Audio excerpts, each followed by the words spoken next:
Hello everyone, कैसे हो आप सब लोग। तो यहाँ पे हम ट्रेड करना शुरू करते हैं। अभी अगर हम चार्ट को देखें तो फ्लैट टू कुछ गैप अप हमें देखने को मिला, उसके बाद कंटिन्यू हमें सेलिंग नज़र आ रहा है।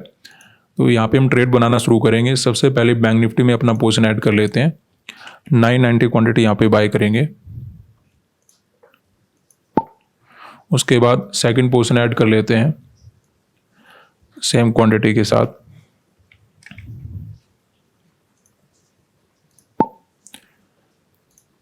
सेंसेक्स में ऐड करेंगे। आज सेंसेक्स में एक्सपायरी भी रहेगा, तो वैसे एक्सपायरी से डरना नहीं चाहिए। जो ऑप्शन बायर होते हैं कभी कभी डर जाते हैं कि आज एक्सपायरी है, पता नहीं मार्केट के अंदर क्या होने वाला है। आपको रिस्क कम लेना चाहिए। कभी भी एक्सपायरी की लालच में आकर ओवर ट्रेडिंग नहीं करना चाहिए, और ये कभी भी नहीं प्लान बनाना चाहिए कि आज हम बहुत बड़ा प्रॉफिट बना लेंगे। बस आप इतना ध्यान रखोगे एक्सपायरी के दिन, तो ज़्यादा प्रॉब्लम आपको क्रिएट नहीं होगी। कभी कभी हम गलती क्या करते हैं, एक्सपायरी दिन छोटे प्रीमियम के कारण बड़े बड़े लॉस लेकर जाते हैं। वो नॉर्मली तभी होता है जब हम मार्केट के अंदर बार बार घुसने की कोशिश करते हैं, बार बार प्रॉफिट बनाने की कोशिश करते हैं। तो एक्सपायरी कोई अलग नहीं है। एक्सपायरी क्या है कि आपका ऑप्शन का लास्ट डे है, तो वहाँ पे प्रीमियम आपको कम मिलेंगे, तो वहाँ पे आपको रिस्क भी कम लेना चाहिए। हाँ, अगर अच्छी अपॉर्चुनिटी नजर आ रही है तो कभी कभी बहुत अच्छा प्रॉफिट मार्केट के अंदर बना देता है, लेकिन हर बार ऐसा नहीं होगा, ये आपको ध्यान रखना चाहिए। तो अभी हमें ट्रेड बनाते ही थोड़ा बहुत लॉस टू प्रॉफिट नजर आ रहा है। बात करते हैं कि यहाँ पे हमने सेल साइड का ट्रेड मार्केट के अंदर क्यों बनाया। ओवरऑल देखिए, जो मार्केट था कल का वो काफ़ी अच्छा पॉजिटिव मार्केट था। ऐसा मार्केट नॉर्मली ऊपर चला जाता है, लेकिन जिस प्रकार का मोमेंटम मार्केट ने दे रखा था, यहाँ पे मैं नजर आ रहा था कि अपर साइड यहाँ पे कोई सेल करके नहीं बैठा होगा, सेलर को मार्केट पहले ही भगा चुका है। तो अगर यहाँ पे डायरेक्टली सेलर के एसएल अवेलेबल नहीं है, तो ऐसे में आसपास यहाँ पे बायर के एसएल अवेलेबल हो सकते हैं। वैसा समझते हुए यहाँ पे हमने बायर को टारगेट करने का प्लान बना रखा था। अब क्योंकि ओपन होते ही गिरना भी शुरू कर दिया, तो थोड़ा सा हमें कंफर्मेशन भी मिल जाता है कि हम ट्रेड वगैरह यहाँ पे पुट साइड का बना सकते हैं, क्योंकि यहाँ पे बायर के एसएल भी अवेलेबल है और अपर साइड यहाँ पे डायरेक्टली सेलर के एसएल अवेलेबल है नहीं। तो उसके अकॉर्डिंग हमने यहाँ पे पुट साइड का ट्रेड मार्केट के अंदर बना रखा है। लेकिन जिस प्रकार का बैंक निफ्टी ने रेजिस्टेंस के नीचे क्लोजिंग किया था, थोड़ा सा मैं डाउट में था कि कहीं कुछ मार्केट में अलग मोमेंटम ना आ जाए, इसलिए मैंने थोड़ा वेट किया कि देखते हैं मार्केट जब नीचे चलना शुरू करेगा तभी हम काम करें। क्योंकि मार्केट क्या होता है कि यहाँ पे अगर क्लोजिंग करके गया कुछ ना कुछ कभी कभी ट्रैप बना देता है। तो ऐसा अभी तक तो नज़र आ नहीं रहा, और जहाँ तक हम समझ पा रहे हैं सेंसेक्स में भी गिरावट होना शुरू हो चुका है और निफ्टी के अंदर भी गिरावट होना शुरू हो चुका है। तो उसके अकॉर्डिंग मैंने यहाँ पे अपना ट्रेड बना लिया कि जैसे हमें नज़र आ रहा है कि निफ्टी के अंदर भी कंटिन्यू मोमेंटम हुआ है, तो अपर साइड यहाँ पे कोई सेल करके तो बैठा नहीं है, यहाँ पे बायर का पोजीशन अवेलेबल हो सकता है। मार्केट ने गिरना भी शुरू कर दिया, तो उसके अकॉर्डिंग हम यहाँ पे बायर को टारगेट बनाते हुए सेल साइड का हमने ट्रेड बना लिया है। दूसरा, अगर आप सेंसेक्स में देखोगे तो आपको क्या नजर आएगा कि मार्केट ने पहले क्या किया, 3 से 4 दिन से गिरावट किया, फिर 2 दिन से मार्केट क्या कर ऊपर जा रहा है। तो मे भी ऐसा हो सकता है, देखिए जो यहाँ पे पुट वगैरह का ट्रेड लेके बैठे थे, ठीक है, जिसने ऑप्शन बाय किया था, उनको तो मार्केट निकाल चुका है। अब यहाँ पे कौन बैठा हुआ, कॉल राइटर बैठे होंगे, क्योंकि सेंसेक्स में एक्सपायरी है तो कॉल राइटर तो बैठे रह जाते हैं, उनके प्रीमियम मार्केट के अंदर बच जाते हैं एज कंपेयर टू अगर यहाँ पे किसी ने ऑप्शन बाय किया होगा मार्केट को गिरावट को देखने के लिए, वो तो भाग गया होगा। कॉल राइटर यहाँ पे बैठे हो सकते हैं, नीचे यहाँ पे पुट राइटर मार्केट के अंदर बैठे होंगे। तो मार्केट को क्या रखा जाएगा, मिडल में रखा जाएगा कि थोड़ा बहुत ऊपर चला गया नीचे चला गया, तो ऐसा कुछ आपको नेट में मोमेंटम देखने को मिल सकता है। लेकिन यहाँ पे भी ज्यादातर केसेस में आपको क्या नजर आएंगे कि अगर किसी ने ऑप्शन बाइंग कर रखा है तो यहाँ पे वो बैठा होगा बाइंग करके, सेलर को तो मार्केट पहले ही निकाल चुका है। तो सेंसेक्स में भी डायरेक्टली मुझे सेलर के एसएल वगैरह नजर आ नहीं रहे। तो अगर यहाँ पे सेलर के एसएल अवेलेबल नहीं है, तो मार्केट के अंदर जो भी आसपास बायर बैठे उन्हीं को हमें टारगेट मार्केट के अंदर बनाना है। और अच्छी बात यह है कि मार्केट ने गिरना शुरू कर दिया, तो गिरने शुरू करने के कारण थोड़ा सा हमें और भी ज़्यादा कन्फर्म हो गया कि हम जो प्लान मार्केट के अंदर बना के बैठे वही कुछ होने वाला है। तो उसके अकॉर्डिंग हमने यहाँ पे पुट साइड का ट्रेड बनाया। बड़ा ही सिंपल ट्रेड है, जस्ट हमने बायर और सेलर के पोजिशन को आइडेंटिफाई किया, उसके अकॉर्डिंग हमने ट्रेड बनाने की कोशिश किया।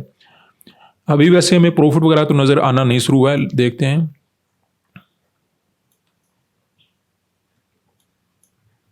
थोड़ा हमें पहले ट्रेड बना लेना चाहिए था, लेकिन प्रॉब्लम क्या था कि कल भी हमने थोड़ा जल्दबाजी में एंट्री कर लिया था, तो कल हमें नुकसान वगैरह थोड़ा ज़्यादा देखना पड़ा, फिर जाकर हमें प्रॉफिट देखने को मिला। तो मेरा प्लान था कि आज हम थोड़ा रुक जाते हैं, कहीं बाई चांस मार्केट ऊपर चला जाए तो नुकसान देखना पड़ेगा, फिर मे भी प्रॉफिट नजर आए। तो इसलिए हमने थोड़ा वेट किया, तो एंट्री को सही करने का कोशिश तो किया, लेकिन फिर भी देखिए मार्केट तो मार्केट होता है। अभी भी हमें मार्केट के अंदर ठीक ठाक लॉस नजर आ रहा है। देखते हैं ओवरऑल सिचुएशन के अकॉर्डिंग तो मार्केट को गिर जाना चाहिए, लेकिन अगर हम इंट्राडे में ट्रैप हो जाते हैं और मार्केट अभी अगर जस्ट ऊपर जाकर अपना एसएल वगैरह हिट कर देता है तो मे भी हम नहीं बच पाएंगे। तो देखते हैं, अभी लॉस वगैरह अपना इंक्रीज होना तो शुरू हो गया है। ट्रेड करते ही टाइम एंट्री बहुत ज़्यादा इंपॉर्टेंट होता है। डायरेक्शन में आप सही बैठे होंगे, लेकिन एंट्री अगर वहाँ पे बना लिया जहाँ पे रिट्रेसमेंट अगर मार्केट के अंदर हो रहा है तो वहाँ पे समस्या बढ़ जाती है। देखते हैं, अभी हमें कुछ लॉस मार्केट के अंदर नजर आ रहा है। तो यहाँ पे देखिए अपनी ट्रेड में ओवरऑल लॉस इंक्रीज होना शुरू हो चुका है, जो कि हमारे लिए बिल्कुल अच्छा नहीं लग रहा, क्योंकि अगर मार्केट में ऐसा लॉस नज़र आ रहा है तो फिर प्रॉफिट बनाना बड़ा ही मुश्किल हो जाएगा। एक दो बार तो देखिए जैसे हमने कल रिस्क लिया था तो मार्केट के अंदर बैठे रह सकते थे, लेकिन आज का ऐसा चार्ट है नहीं कि मार्केट के अंदर अपना लॉस बड़ा हो जाए फिर भी हम बैठे रहें, क्योंकि आज का जो चार्ट है ना ओवरऑल पॉजिटिव हमें नज़र आ रहा है। ठीक है, तो मार्केट ने कुछ रिजेक्शन दिया, फिर से अगर स्ट्रेंथ नज़र आ रहा है तो ये अपनी सिचुएशन ख़राब कर सकता है। कल की बात डिफरेंट थी। कल क्या था कि मार्केट के अंदर हमें पॉजिटिव स्ट्रेंथ नज़र आ रहा था, फिर कुछ नेगेटिव मोमेंटम नज़र आ रहा था, तो वहाँ पे हम लॉस में बैठे थे, लेकिन ओवरऑल हम बाय करके बैठे थे। तो पॉजिटिव स्ट्रेंथ में पॉजिटिव स्ट्रेंथ और भी मार्केट के अंदर आ सकता है। लेकिन आज क्या है कि जो मार्केट के अंदर ओवरऑल सिचुएशन नज़र आ रहा है कि मार्केट कल बाइंग में गया था, आज हम सेलिंग का ट्रेड बना के बैठे हैं, तो यहाँ पे हम बड़ा लॉस नहीं ले पाएंगे। तो हमें थोड़ा देखते हैं यहाँ पे, अगर यहीं कहीं से घूम जाता है तो अच्छी बात है मार्केट के अंदर, अगर और ऊपर जाता है तो मार्केट के अंदर सिचुएशन हमारे लिए मे भी खराब हो जाएगी। तो देखिए प्रॉफिट बनाने में टाइम लगता है, प्रॉफिट आएगा फिर आपको कोशिश करना होगा, उसमें भी कभी कभी लॉस हो जाता है, फिर प्रॉफिट आप बनाओगे। लेकिन जब लॉस चलता है तो वहाँ पे क्या होता है, कंटिन्यू इंक्रीज होना शुरू हो जाता है, वो रुकता ही नहीं है। रीज़न क्या होता है, जब ट्रेडिंग में लॉस चलना शुरू होता है तो जो ट्रेडर का माइंडसेट है वो डिफरेंट तरीके से काम करता है, वो उसे बचाने की कोशिश करता है, लेकिन नेट में क्या कर पाता है, और ज़्यादा चीज़ें खराब कर देता है। तो लॉस में हमेशा अपने माइंडसेट को डिसिप्लिन में रखिए कि आपको कब क्या करना है। तो कल हमने देखा कि मार्केट की हम साइड में बैठे हैं तो मार्केट में हमने रिस्क थोड़ा सा ज़्यादा लिया। आज कुछ ऐसा हम नहीं करेंगे, क्योंकि ऑलरेडी हम चार्ट का जो स्ट्रक्चर बना हो उसके अपोजिट बैठे हैं। ठीक है, तो समझ गए कि आपको कब रिस्क लेना चाहिए कब नहीं लेना चाहिए। इसमें क्या था, एक पॉजिटिव स्ट्रेंथ था, अगले दिन भी हम बाइंग में बैठे थे, मार्केट के अंदर थोड़ा रिस्क लिया जा सकता है। आज हम देखिए मार्केट के अंदर ओवरऑल हमारे सेटअप के अकॉर्डिंग तो सही बैठे हैं, लेकिन मार्केट की भी तो अपने भी रूल है ना कि मार्केट ऊपर जा रहा है तो और भी ऊपर जा सकता है, तो ऐसा भी तो अपना एक रूल है। लेकिन हमने क्या देखा है कि यहाँ पे बायर बैठे तो उसको हमने टारगेट डेफिनेटली बना रखा है, लेकिन यहाँ पे हमें बड़ा लॉस नहीं लेना है। ठीक है, तो बड़े लॉस से यहाँ पे बचना है। हाँ, अपना लिमिट का लॉस आप मार्केट के अंदर यूज कर सकते हो अपना प्रॉफिट बनाने के लिए। मार्केट कहीं ना कहीं दोबारा से नीचे आ गया, कैंडल वगैरह तो देखिए ठीक बनाए हैं। देखते हैं कोई अच्छा मोमेंटम आएगा तभी अब अपनी बात बन पाएगी। अभी तो जस्ट अपना लॉस कम हो रहा है, लेकिन जैसे आपको मैंने बोला कि लॉस में आप अपने माइंडसेट को ज़्यादा से ज़्यादा प्रिपेयर करना सीखिए। लॉस में अगर आपने स्टेबिलिटी फाइंड आउट कर लिया तो फिर मार्केट के अंदर डेफिनेटली प्रॉफिट बना लोगे। प्रॉफिट में छोटी मोटी गलतियाँ चलती है, लॉस में गलतियाँ आपको नहीं करनी है। तो अभी अपना लॉस काफ़ी ज़्यादा कम हो गया, देखते हैं मे बी हम प्रॉफिट वगैरह मार्केट के अंदर बना पाएँ। तो यहाँ पे अपनी ट्रेड में हम कुछ प्रॉफिट में आ चुके हैं। बैंक निफ्टी ने भी ओवरऑल गिरना शुरू कर दिया है, सेंसेक्स और निफ्टी भी कंटिन्यू गिरावट कर ही रहे हैं। हालांकि उतना प्रॉफिट तो हमें नज़र नहीं आ रहा कि हम प्रॉफिट बुक करके चले जाएं, लेकिन छोटा मोटा जो भी प्रॉफिट नज़र आ रहा है अच्छा ही लग रहा है।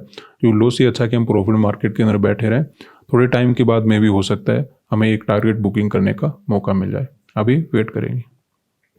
तो यहाँ पे देखिए हमें फिर से एक रिट्रेसमेंट मार्केट के अंदर नज़र आ रहा है, हालांकि फिर से सेलिंग आना शुरू हो गया। तो ऐसी मार्केट में टाइम भी ज़्यादा खराब होता है और प्रॉफिट भी इतना मार्केट के अंदर बन नहीं पाता।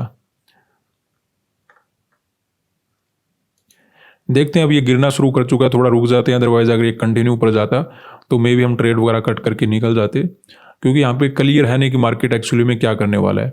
लेकिन अगर थोड़ा लॉस अपना कम हो रहा है तो वेट कर लेते हैं, मे भी कुछ अपना बन जाता है तो अच्छी बात रहेगी। क्योंकि जब मार्केट गिरता है तो इतने प्रीमियम बढ़ नहीं पाते, लेकिन जब ऊपर चलता है तो लॉस अचानक से नज़र आना शुरू हो जाता है। वेट करेंगे, देखते हैं क्या होता है। तो यहाँ पे देखिए लॉस तो अपना ज़्यादा नज़र नहीं आ रहा। बैंक निफ्टी के अंदर तो कुछ गिरावट चल रहा है, लेकिन सेंसेक्स और निफ्टी में कोई ज़्यादा गिरावट हो नहीं रहा। तो ऐसे में मुझे लगता है हमें ट्रेड वगैरह कट कर लेना चाहिए। जहाँ तक हम वेट कर सकते थे वेट किया, अब हो सकता है मार्केट साइडवेज अपने आप को रखे, ये ना ही तो ज़्यादा ऊपर जाने वाला ना ये ज़्यादा नीचे जाने वाला, अपने आप को ये साइडवेज रखेगा। तो मार्केट में आपको नज़र भी आ रहा है कि नीचे चला गया ऊपर चला गया, नीचे चला गया ऊपर चला गया। हो सकता है छोटा मोटा ब्रेकडाउन करे, मे भी ना भी करे, तो उसमें अपना रिस्क बढ़ने वाला है। अगर हम बैठे रहें तो टाइम अपना खराब हो जाएगा। रीज़न क्या है निकलने का, क्योंकि अब मार्केट के अंदर क्या हो रहा है, जो आसपास के बायर थे उनको तो मार्केट निकाल चुका है।